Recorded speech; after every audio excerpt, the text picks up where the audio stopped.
জীবনে যত বড় বিপদ আসুক, ডিপ্রেশনে যদি পড়ে যাও, কোনো সমস্যায় পড়ে যাও, মানে আর কোনো রাস্তাঘাট দেখতেছো না, এখন দেখতেছো দেয়ালে পিঠ থেকে গেছে, চারটা কাজ করবা, ইনশাল্লাহ তুমি ডিপ্রেশন থেকে বের হয়ে আসবা। সর্বপ্রথম কাজ হইলো 2 রাকাত নামাজ পড়ে ফেলবা।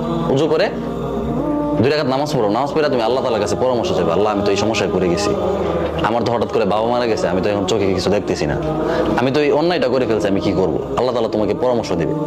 এই কথাটা আমার এক আপা ওই দিন বলতেছে, আমি একটা সিদ্ধান্ত নিয়েছি, নেওয়ার পরে আমি টেনশনে পড়ে গেছি যে হায় হায় আমি এখন কি করব। তো আমার আপা আমাকে বলতেছে যে তুমি কাজ করো, 2 রাকাত নামাজ পড়ো, নামাজ পড়ে আল্লাহ তাআলার সাথে পরামর্শ করো। আমি চিন্তা করছি আল্লাহ তাআলার সাথে পরামর্শ করবো কিভাবে। 2 রাকাত নামাজ পড়ছি, নামাজ পড়ে আমি আল্লাহকে বলছি যে আল্লাহ আমি তো এমন একটা সিদ্ধান্ত নিছি, কি করব। তখন দেখি আমার মাথায় নানান চিন্তা আসতেছে, বুদ্ধি আসতেছে, পজিটিভ। বুঝছো, ডিপ্রেশনে পড়ে গেলে প্রথম চেষ্টা করবা 2 রাকাত নামাজ পড়া। দ্বিতীয় যে কাজটা করবা, একা থাকবা।